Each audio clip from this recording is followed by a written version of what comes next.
Y la integridad académica es algo que se ha mencionado mucho durante los últimos años. Todo partió, bueno, hace algunos años en Estados Unidos y lo vamos a relacionar directamente con las prácticas. La integridad académica son básicamente valores que tienen las organizaciones, pero nosotros lo vamos a ir relacionando con la integridad académica y las herramientas o las prácticas que se ven desde biblioteca o la que nosotros podemos apoyarlos principalmente. Ya va mucho de la mano también con el tema de los derechos de autor, la propiedad intelectual, el plagio y las buenas prácticas. En... Ay, ahí sí. Entonces, ¿qué es la integridad académica? Como ahí nos dice el PPT, la integridad académica es el compromiso de los estudiantes, el profesorado y el personal, es decir, nosotros los administrativos, en demostrar un comportamiento moral y honesto en nuestras vidas académicas. Como se ven ahí, es el Centro Internacional de Integridad Académica y como les dije en un principio, va muy de la mano con los valores, ¿ya? También se está hablando mucho, o hace algunos años ya se habla mucho acerca de los valores institucionales, los valores del UV, los valores, ya como de todas las organizaciones ahora tienen valores, la integridad académica también es eso, son pilares que se centran en el comportamiento moral y honesto de la vida académica, ¿ya? Ahora tenemos la contraparte, que es lo que se conoce como deshonestidad académica. Y básicamente es ser deshonesto o tratar de ser engañoso de manera individual o colectiva, que se puede ver muy reflejado cuando uno tiene malas prácticas académicas, ¿ya? En este sentido, ¿cuáles son, por ejemplo, las malas prácticas académicas? Cometer plagio. Esa es una mala práctica académica que es la más común, que es cuando nosotros presentamos una información o una idea que no es propia como si lo fuese. Otra práctica, em, otra práctica de deshonestidad académica podría ser, por ejemplo, em, que también es una suerte de plagio, pero por ejemplo, editar datos, ya que no sé si a veces se han dado cuenta que de vez en cuando algunas personas poco éticas editan tablas para que sus datos vayan de la mano con lo que ellos quieren que se den los resultados de la investigación. Eso también es como un ejemplo de la deshonestidad académica. Algunos son más graves que otros. Y todo esto va de la mano con el uso ético de la información, lo cual es la práctica de los valores que integran la integridad, que genera la integridad académica y la lucha permanente contra la deshonestidad académica. Básicamente, las buenas prácticas. Estas como las buenas prácticas versus las malas prácticas. Ahora, el concepto de integridad académica, como les había dicho, dependiendo del autor, se trabaja con distintos valores, pero los principales y los que casi siempre se han hablado han sido la honestidad, el valor, la imparcialidad, el respeto, la confianza y la responsabilidad. Los que nosotros destacamos principalmente en, en este ámbito, ya como universitario, desde las bibliotecas porque esto es para toda la universidad, eh, son el concepto de la honestidad y la confianza, ¿ya? Honestidad, ¿por qué? Porque honestidad va muy de la mano con dar crédito al propietario de la obra. Ya la honestidad va muy de la mano con reconocer quiénes son los autores de lo que se está escribiendo o de las ideas que se están trabajando. Y esto también va de la mano con otras cosas, o sea, después se empieza a relacionar con el trabajo colaborativo, se empieza a trabajar con, por ejemplo, la ciencia abierta, la gestión de información, todo va de la mano con esa honestidad de reconocer quiénes son los autores de una obra intelectual. Y también tenemos la confianza, que este igual es bastante, en realidad todos son complicados, para serles sincero. La integridad académica es como muy complicada de llevar a la práctica, porque requiere mucho trabajar en conjunto también, ¿ya? Pero la confianza habla acerca de que nosotros como miembros de la comunidad académica confiamos en el trabajo de los otros y otras miembros de la integridad de la organización, por así decirlo, de la comunidad académica, ¿ya? Hay una confianza de que el trabajo, en este caso de investigación, no es falsificado, que es de calidad, que se siguieron estándares y en esa confianza tratamos de no romper la confianza, es como una regla de honor, básicamente, como que al confiar en los otros, nosotros también tratamos de hacer bien nuestro trabajo para que confíen en nosotros. No sé si se entiende un poco cuál es como la lógica detrás de esto. Y también tenemos otros, como el valor, la imparcialidad, el respeto, la responsabilidad. A grandes rasgos, el valor eh, es ser capaz de manifestarse cuando nosotros nos damos cuenta de que alguien está teniendo conductas poco éticas o está incumpliendo estas reglas o estos valores de la integridad académica. Por ejemplo, em, si vemos que alguien tiene una, en el caso de Jocelyn y yo, que somos bibliotecólogos, si ver que vemos alguna tesis o alguna investigación que presenta plagio o similitud de texto, el valor que va de la mano con la integridad académica sería nosotros decir, oigan, ¿saben qué? Este artículo de tal autor tiene una similitud de texto. O creemos que se realizó algún tipo de plagio. Ese es el valor de ser valiente, ¿ya? No de valorar. La imparcialidad va muy de la mano con tratar de encontrarse libre de sesgos, ¿ya? A la hora de estar trabajando con, bueno, con en realidad con todo tipo de información o con todo tipo de visiones, trata de ver las cosas desde un punto de vista un poquito más objetivo. Y el respeto es como lo dice el nombre, ya respetar las labores de todos los miembros de la comunidad académica, junto con la responsabilidad que va muy de la mano con la confianza, que es hacer bien el trabajo de tal forma en que al uno hacer bien el trabajo, confía en que el resto hace bien el trabajo. Esos son básicamente los conceptos de la integridad académica. Ahora, ¿cómo nosotros lo llevamos a la mano? Digo, perdón, a la práctica. La UB tiene una política institucional, ¿ya? O que van de la mano con la integridad académica o que derechamente hablan acerca de propiedad, perdón, de integridad académica. Nosotros tenemos políticas específicas dentro de las áreas de investigación.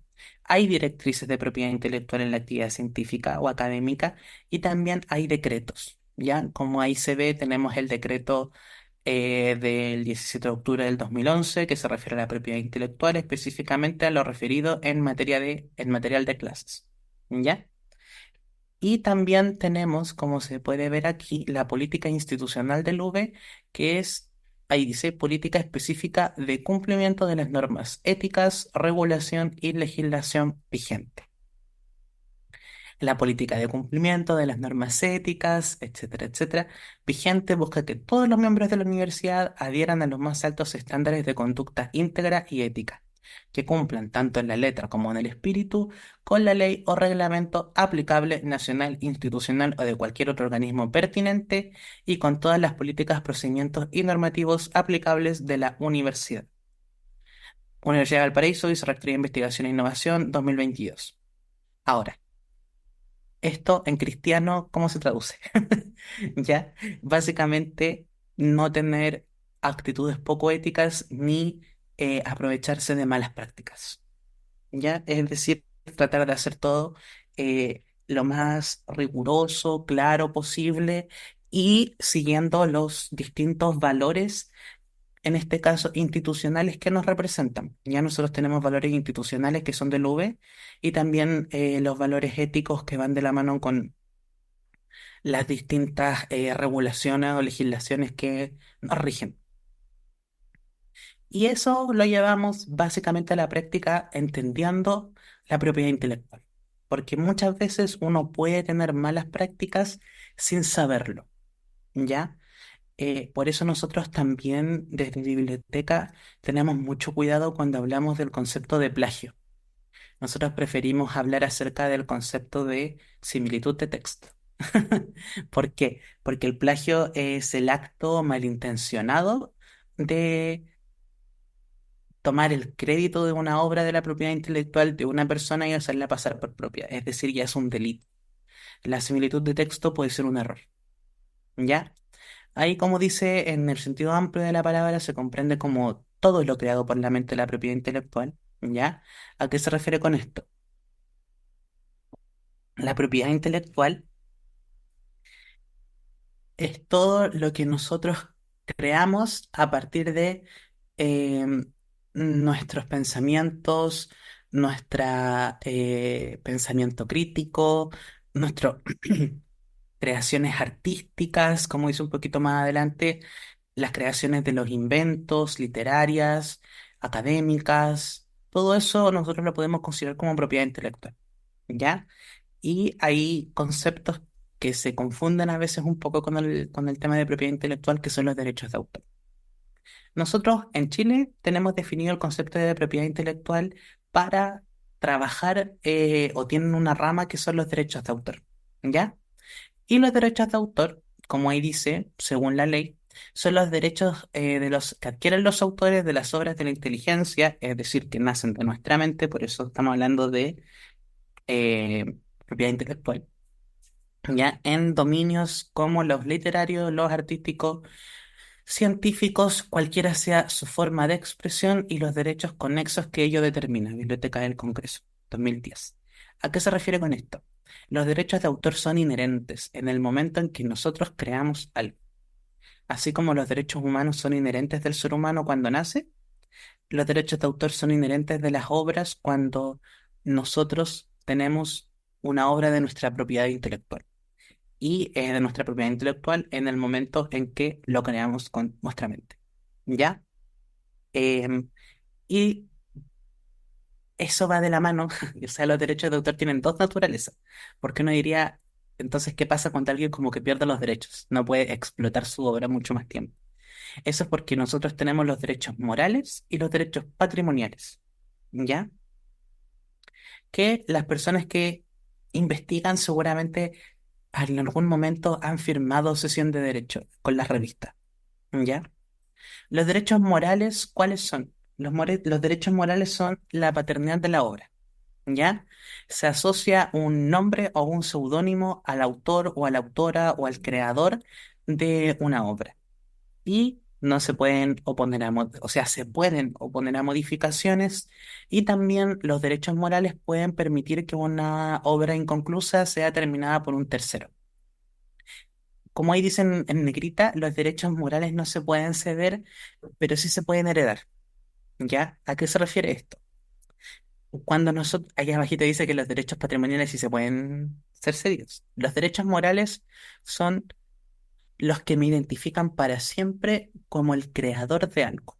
¿Ya? O sea, los derechos morales se preocupan de, por sobre todo, defender esa propiedad intelectual.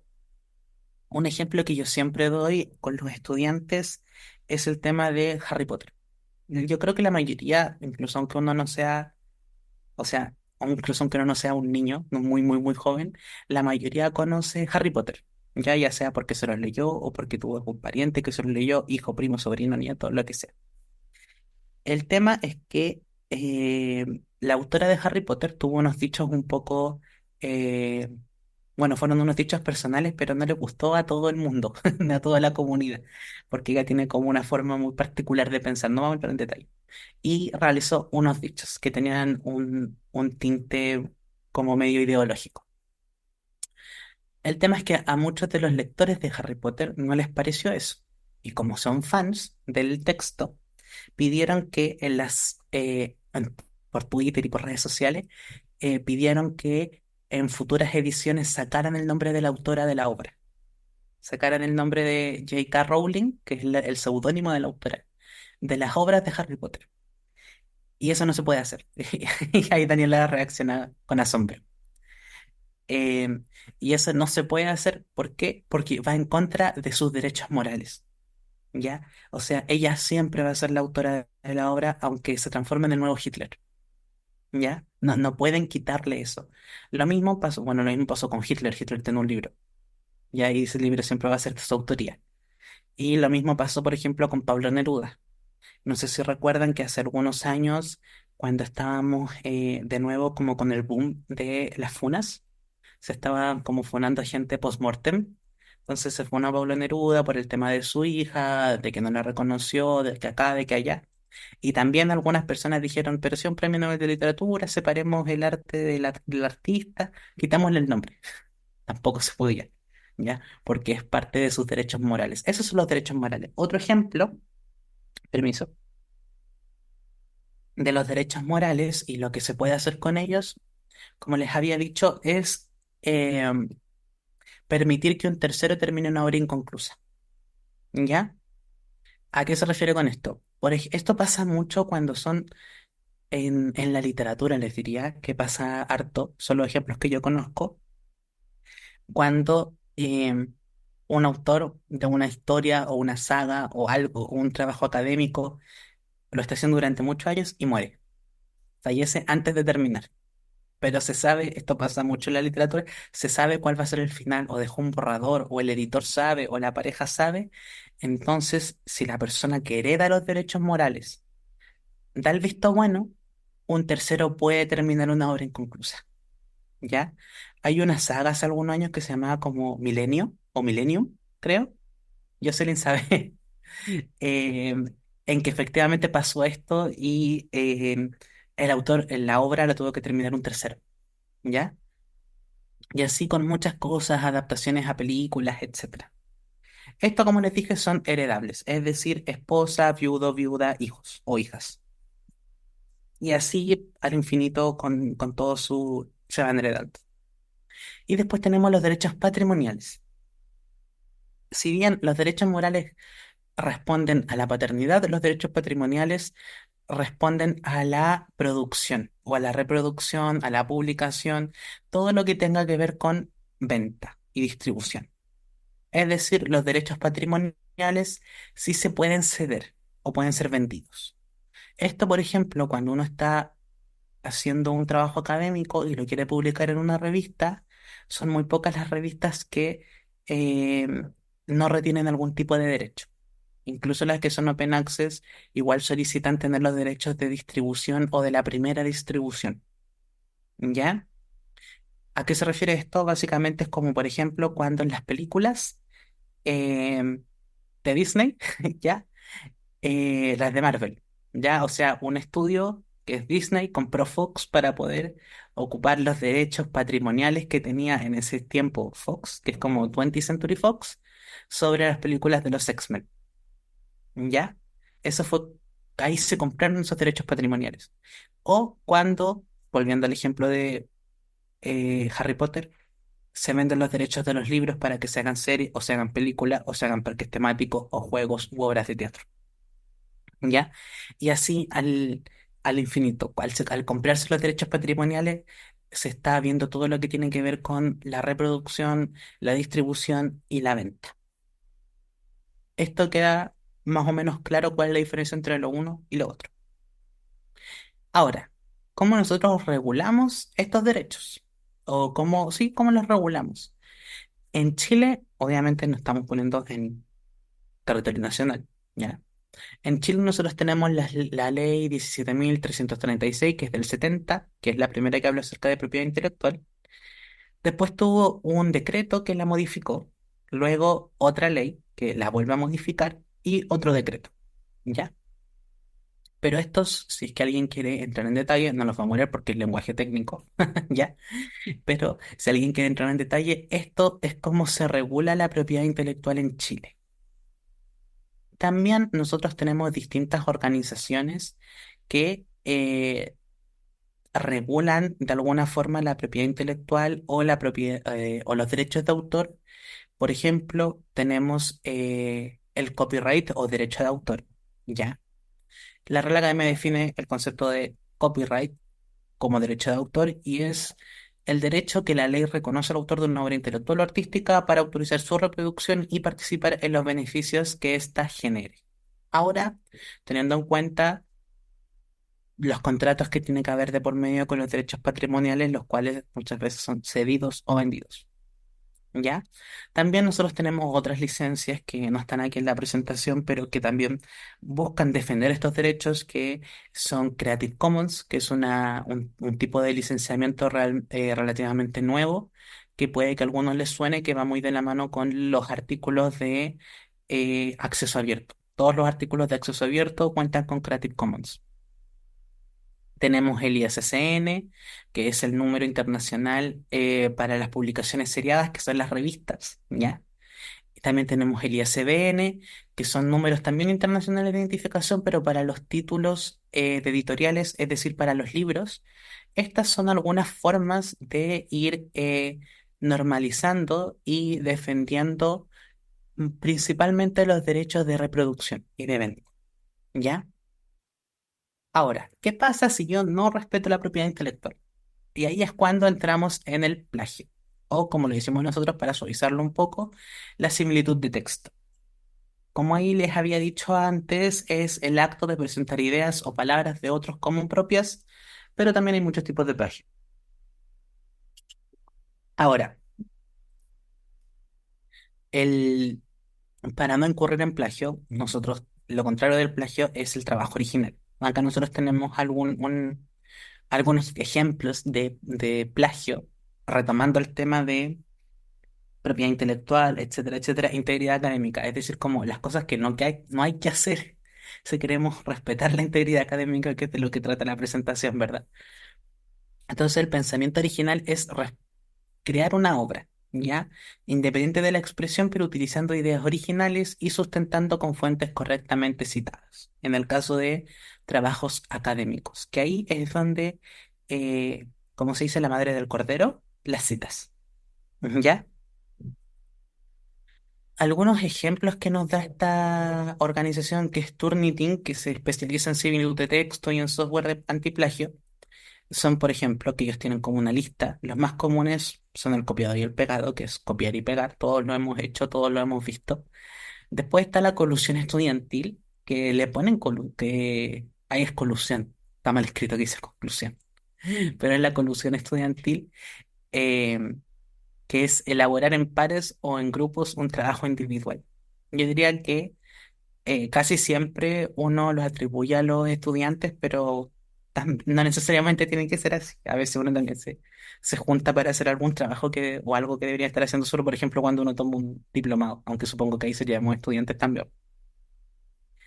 Y otras formas de plagio, el plagio mosaico, que ahí eh, yo siento que uno de los peores, peor aún que el copiado y pegado, porque tal vez alguien copia y pega y no sabe que eso se tiene que parafrasear o cree que es una cita textual. El mosaico ya es cuando uno empieza a hacer, como dice el nombre, una suerte de mosaico y trata de encajar distintas partes de distintos textos para que tengan un sentido. Ya entonces, como ya tiene como un poquito de pensamiento en cómo yo hago que esto funcione sin dar el reconocimiento. Y algo que pasa mucho, y que ahí estamos entrando, por ejemplo, a las distintas malas prácticas, es el autoplagio. ¿Ya? El autoplagio es hablar acerca de un trabajo propio. ¿Ya? Ahí dice, ya sea usando el trabajo completo o citándolo en exceso. ¿Cuánto pasa esto? Si yo tengo investigaciones anteriores, suponiendo que tengo investigaciones, o en el caso de los estudiantes, tengo trabajos anteriores, y tengo otro trabajo de la misma temática, o quiero mandar un trabajo a una revista, em, y el artículo que yo envié anteriormente no tuvo mucho impacto, entonces no mucha gente lo leyó, o era una revista impresa y la revista ya no está, volver a ocuparlo, o citarlo, o cambiar el nombre, por ejemplo. Eso es un autoplagio y eso es una mala práctica, ¿ya? Porque no se está recurriendo al pensamiento original, porque no se está generando nueva información tampoco, se está reciclando algo constantemente. Después también tenemos la modificación de texto con software, ¿ya? Ahí dice, toma contenido de una fuente y pasarla por una aplicación como Spinner y traductores en línea con la intención de evadir la verificación de la similitud. Es muy parecido, yo creo que esto fue en el 2023, no sé por qué no agregaron el uso de IAs en esa parte, pero básicamente es lo mismo. Cuando nosotros hablamos de propiedad intelectual, también hablamos acerca de lo que de los contenidos literarios. Entonces, cuando modificamos, por ejemplo, eh, un texto para evadir la similitud de la detección de similitudes o un generador de texto, también estamos incurriendo en una suerte de plagio porque no es algo que nazca de nuestra propiedad intelectual y que al mismo tiempo estamos diciendo que sí lo hizo, ¿ya? No estamos siendo honestos, por así decirlo. Y hay un montón de otros ejemplos, no voy a entrar en detalle en todos. El plagio involuntario, que es cuando no sabemos citar, ¿ya? Ahí también nos equivocamos con el contenido del texto. pero es cuando no sabemos citar.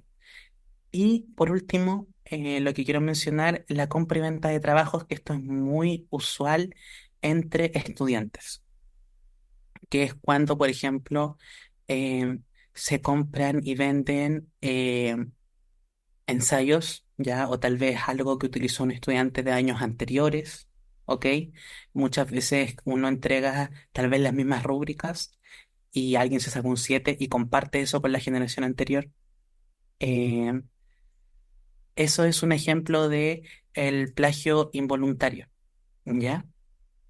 Y después tenemos otros que, como les dije, bueno, uno que es importante, ya no vamos a hablar de todos, pero uno que es importante es la alteración de datos. La alteración de datos cada vez está siendo más común, ¿ya? Que como lo dice el nombre, es cuando un autor o una autora, mediante algún software o Photoshop o derechamente generando datos falsos, crea gráficas, ¿ya? O crea estadísticas que no son reales. Hay distintas organizaciones o distintos investigadores o software que en los últimos años se han especializado en identificar em, trabajos principalmente académicos que tienen falsificación de datos. Ya, y que al tener esa falsificación de datos, obviamente los resultados son completamente distintos a como deberían ser, ¿verdad? Y que yo diría que también es uno de los más graves, la falsificación de datos. Ahora, ¿cómo funciona el tema de las citas y la propiedad intelectual? ¿Ya? Porque al fin y al cabo, la forma de que yo no incurra en plagio es citando, ¿verdad?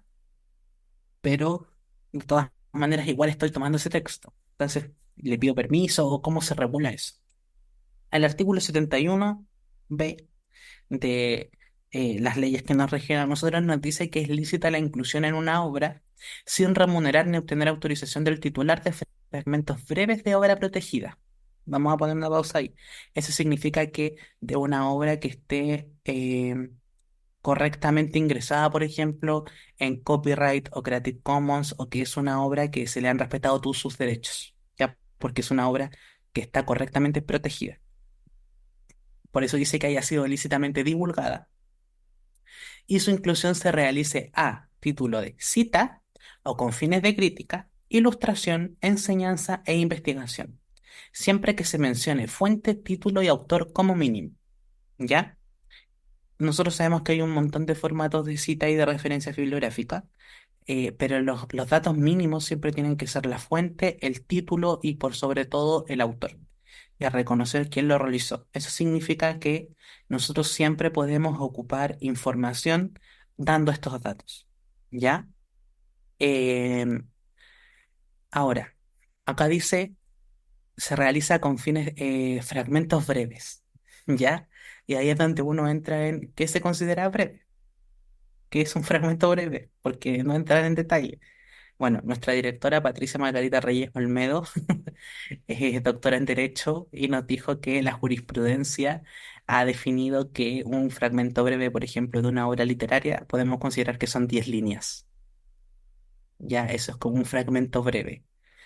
Eso significa que no citar, por ejemplo, de manera textual 3 páginas, que a veces pasa. Ya a veces uno está leyendo una tesis o un trabajo académico, ya sea de estudiantes o de profesionales ya, eh, que se van mucho en la cita textual y eso también va de la mano con, por ejemplo, no necesariamente una calidad del trabajo que va en contra de la integridad académica, que es querer hacer las cosas bien y confiar en que el resto lo está haciendo bien también.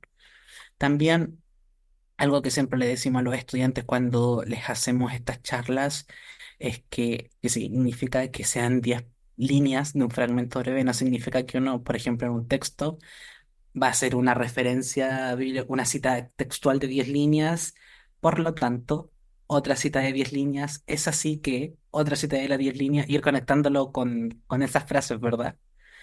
¿Ya? Y también, nosotros tenemos que tener en cuenta que siempre es importante tener apartados de bibliografía y cita bibliográfica, ¿ya? La bibliografía se utiliza, es acá hay una mezcla de conceptos. La bibliografía es, o referencia bibliográfica, es la lista que va al final del trabajo, ¿ya? Y que se normaliza. En cambio, la cita bibliográfica puede ir al pie de página o inserta dentro del mismo texto, ¿ya? Según el formato que uno esté usando. Es recomendable que, si es que no se exige, que en todos los trabajos que nosotros realizamos se incluyan citas bibliográficas o referencias bibliográficas. También siempre recomendamos que por un tema de también integridad académica, idealmente cuando uno hace PPTs, por ejemplo, también tengan sus citas. Nosotros, por ejemplo, acá tenemos las principales citas que ocupamos fueron al principio. Acá, por ejemplo, ponemos Turnitin 2023. Es decir, ponemos la fecha y el autor corporativo. Ya, eso, ahí yo ya estoy diciendo que esto no lo inventé y estoy respetando la propiedad intelectual de esta organización. ¿Ya? Si me devuelvo un poquito, acá están las leyes. Si me devuelvo un poquito más, acá nosotros estamos citando la Biblioteca del Congreso Nacional. ¿Ok? Y volviendo a donde estábamos, ¿ya? También finalmente nos hacemos las preguntas por qué citar. Puede que todos estos conceptos sean conceptos que ya manejaban o cosas que tal vez podríamos considerar obvias, pero nunca está de más volver a darles una revisión, ¿ya? O un peso, porque como les digo, ahora se están asociando con estos conceptos de integridad académica, ¿ya? La primera razón por la que uno siempre tiene que citar es por el reconocimiento a los autores, ¿ya? También porque nosotros demostramos un conocimiento sobre la materia al citar para reforzar los argumentos y, bueno, además de para dotar de mayor rigor científico, para profundizar, para que sea un punto de acceso, también, como ahí dice al final, para no incurrir en plagio, ¿ya? Que cuando hacemos estas charlas con los estudiantes, lo primero que pregunto, ¿por qué debemos citar para no incurrir en plagio? Eso es con todo lo que se queda. ¿Ya? Pero acá queremos hacer el puente, por así decirlo, entre estas dos cosas. Uno no cita exclusivamente para no incurrir en plagio, sino que basándonos en todo lo que hemos hablado, aunque sea breve, de integridad académica, uno cita por dos razones principales. Sí, para no incurrir en plagio, pero porque también es lo ético, es lo correcto. Lo correcto es que yo reconozca el trabajo de otros autores. Lo correcto es que yo demuestre un conocimiento sobre la materia de la que estoy hablando. Lo correcto es que yo tenga argumentos robustos a la hora de defender una idea. Y eso es la integridad académica. ¿Ya? Y también cómo nosotros podemos facilitar eso o todo este proceso con la magia que son los gestores bibliográficos. ¿Ya? Nosotros siempre los recomendamos desde biblioteca. No hay que olvidar que esta capacitación, esta charla es de biblioteca junto con el antiguo Creatic, entonces también publicidad. Pidan los talleres de eh, gestores bibliográficos. No es necesario que tengan una clase y son investigadores o los quieren ver para su tesis doctoral, de magíster, de pregrado. Siempre los talleres pueden ser también personalizados. ¿Qué hace el gestor bibliográfico? El gestor, como dice ahí, crea citas y bibliografías de manera automática, es decir, tanto las citas insertas dentro del texto como las referencias bibliográficas al final se pueden insertar de manera automática, lo que es una herramienta súper útil a la hora de ahorrar tiempo de trabajo, porque todos sabemos que si es un artículo o un trabajo de un estudiante que tiene que trabajar 10 citas, no es tanto.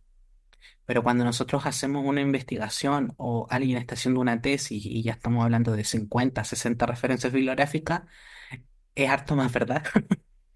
Entonces ahí entran los gestores bibliográficos y también, porque como lo dice el nombre, no son solamente para generar citas, también son gestores de la información.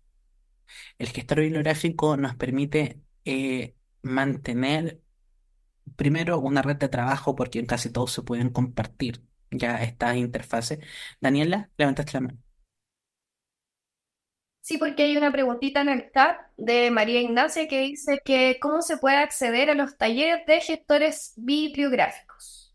Ah, bueno, Mándame un... Jocelyn lo había Ah, respondido ahí recién. Ya, mandando un correo a nosotros o yendo a la página del sitio web de Dibra. Y como les decía, también se centran en gestionar la información, ¿ya? Es decir, mantener un orden, que todo este proceso de trabajar con los datos no sea tan sofocante como tiende a serlo. No es lo mismo tener todo en un gestor bibliográfico donde podemos poner notas, donde tenemos los datos editables, donde tenemos el abstract, el título, que funciona un poco más rápido que tener una carpeta con 50 PDF, ¿ya? O tener 5 carpetas con 10 PDFs cada uno y uno no recuerda dónde está cada carpeta y cada PDF. ¿Ya? Esa es la gracia del gestor bibliográfico, lo que permite que también se pueda hacer un trabajo de mayor calidad porque empezamos a prestar atención tal vez en otros procesos. Y también nosotros, desde biblioteca, trabajamos con el software de similitud de texto Original. ¿Ya?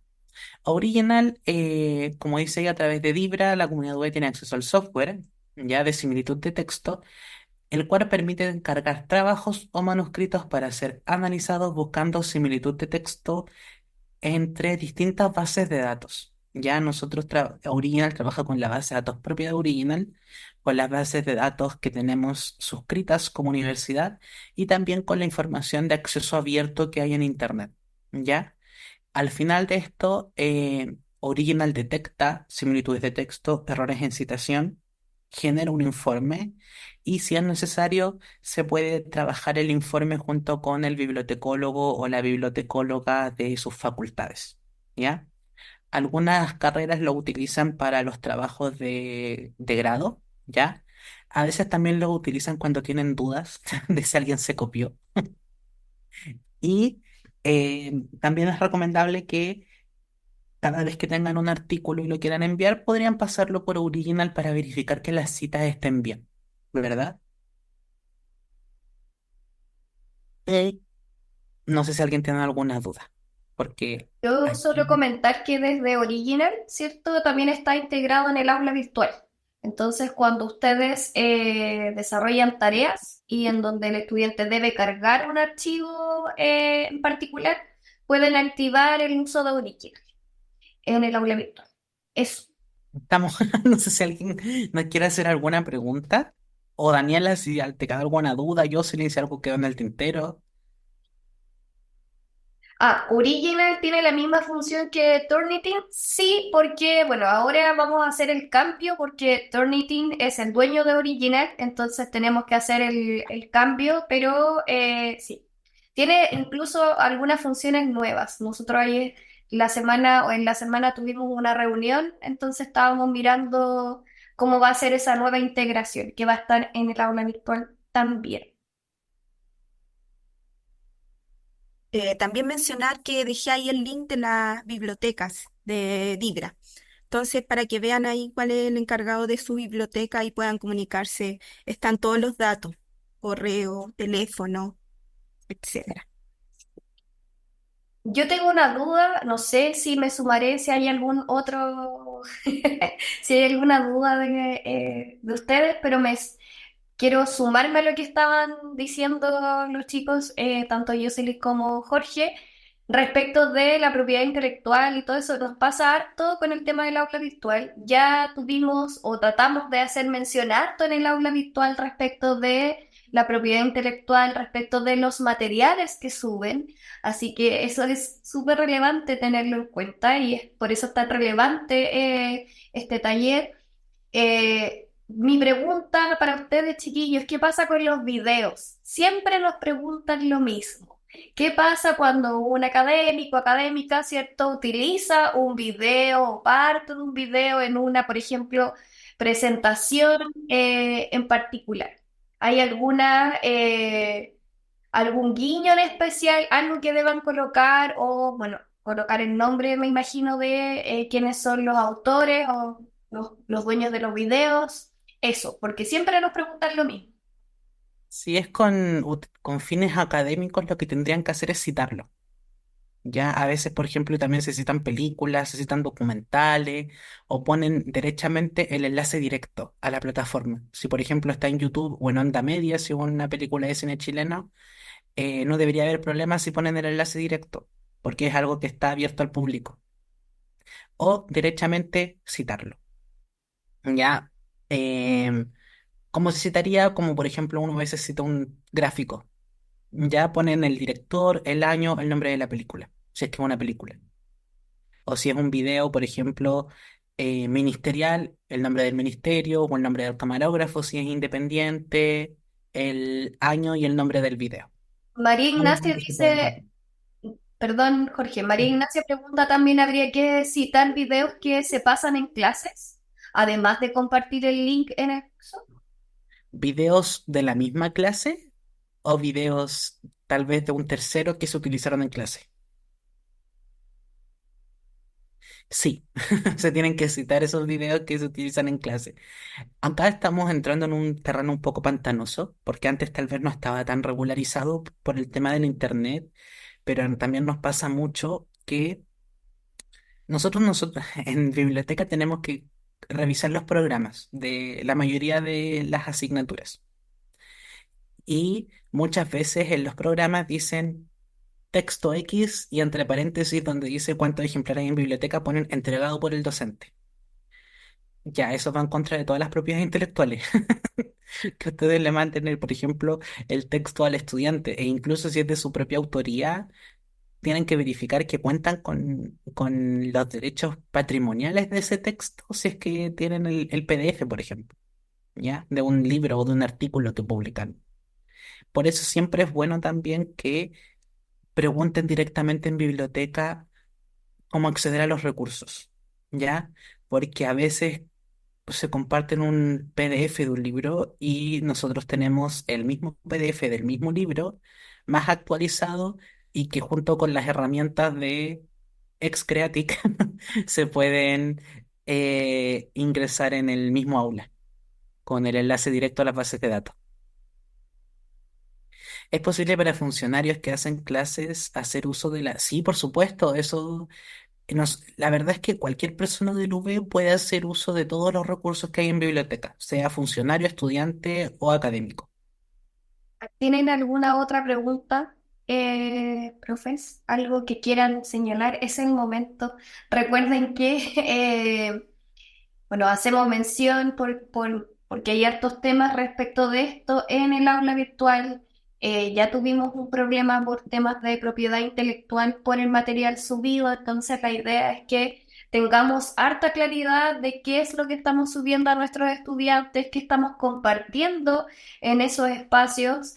Ya, por eso para nosotros es importante que esta temática quede súper clara y ustedes no tengan ninguna duda al respecto de cómo, ¿cierto? Están gestionando el material que comparten con sus estudiantes. En el aula virtual, bueno, tenemos Original y también está el buscador de biblioteca que accede, ¿cierto? A una base de datos y les muestra ciertos títulos en particular. ¿Quieren agregar algo, chiquillos, del buscador de biblioteca? Los materiales de docencia propios se pueden regularizar. ¿Cómo se hace aquello? Pregunta Paola Vera. ¿Te refieres como a los PPTs, Paula? ¿O las herramientas que vais generando? Los materiales de docencia igual puede ser amplio. No sé si me podría especificar un poquito. No, libros de laboratorios, dice. Se puede poner el autor, ya se puede poner el autor, se puede poner, por ejemplo, si es un laboratorio, se puede poner el laboratorio, facultad de medicina o facultad de farmacia o de odontología de la Universidad de Valparaíso o de la escuela. em, y dependiendo de, por ejemplo, muchas veces los libros que generan en las distintas facultades, em, piden que se respeten sus derechos al incluirlos en la DIVAM, que es la Dirección de Bibliotecas y Recursos de Información, algo por ahí. Ya, pero no me acuerdo ahora qué significaban las siglas. Pero sí, sí se pueden regularizar. Se regularizan teniendo todos los apoyos necesarios, por así decirlo, verificar que el material cumple con todos los requisitos de un trabajo académico y inscribirlo debidamente. A veces incluso se pueden editar. Me refiero a generar ediciones o hacerlo en formato digital y tal vez reservarlos en el repositorio institucional. Ahí eso habría que verlo de manera particular, eso sí, porque todos los recursos son distintos. Pero de que se puede, se puede. Gracias. Los trabajos escritos, qué buena pregunta. ¿En ChatGPT se considera como algún tipo de plagio? Chun, Eh, chun. el- es que ahí se está legislando porque el trabajo escrito, el chat GPT no es una persona, entonces no tiene propiedad intelectual. Lo que hace es que roba la propiedad intelectual, por así decirlo, de todos los trabajos que están en Internet, porque como la mayoría de las inteligencias artificiales se tiene que nutrir de datos, porque es un generador de texto, al final no piensa. Lo que hace es que va generando el texto. Entonces, no creo que estamos en una zona gris. Hay personas que dirían que sí se puede considerar como un plagio y hay personas que dirían que tal vez no se puede considerar como un plagio, pero sí se puede considerar como eh, como un trabajo, como una práctica poco ética. Ahí yo creo que falta que lo legislemos todavía. Falta que se llegue a un consenso. Ahora, eh, si me preguntan personalmente, los trabajos no deberían ser escritos por ChatGPT en ningún aspecto porque al final es un generador de texto, no es como que tampoco sepa de prosa o que tenga una buena pluma. Qué interesante lo de inteligencia artificial. Pensé que me lo iban a preguntar más.